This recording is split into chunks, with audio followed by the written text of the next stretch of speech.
మంగళవారం మంచిది కాదు అని ఒక కుక్కని కన్విన్స్ చేయలేం. శ్రావణ శుక్రవారం రోజు స్నానం చేస్తే స్వర్గానికి వెళ్తావు అని ఒక కోతికి నచ్చ చెప్పలేం. ప్రపంచంలో ఏ జంతువు ఫిక్షనల్ స్టోరీస్ నమ్మవు, నిజాన్ని నమ్ముతాయి. కానీ ఈ బూడిది రాస్తే దెయ్యం రాదు అంటే మనం నమ్ముతాం. ఈ రాయి లోపల పెట్టుకో ప్రపంచాన్ని ఏళ్తామంటే మనం నమ్ముతాం. మనిషి మైగ్రేట్ అయిన నాడు బానే ఉన్నాడు.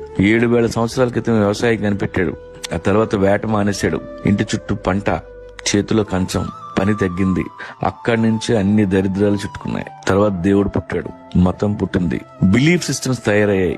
వాటి మధ్య పెరిగాం. క్వశ్చన్ చేసే ధైర్యం లేదు. నలుగురితో నారాయణ, గుంపుతో గోవింద. ఇప్పటికీ మైగ్రేషన్ లో ఉన్న అన్ని జంతువులు నిజంలో బతుకుతాయి. మైగ్రేషన్ ఆగిపోయిన మనం అబద్ధంలో బతుకుతున్నాం. ఫ్రీగా ప్లేట్లోకి అన్నం వచ్చిన రోజులు ఇలాగే ఉంటాం. కానీ వేటగాడు ఎప్పుడు అలర్ట్ గా ఉంటాడు. మీ వేట ఆపొద్దు, మీ ఊళ్ళో ఉండొద్దు, కడుపు నిండిన వాడి పక్కలో అసలు కూర్చోవద్దు.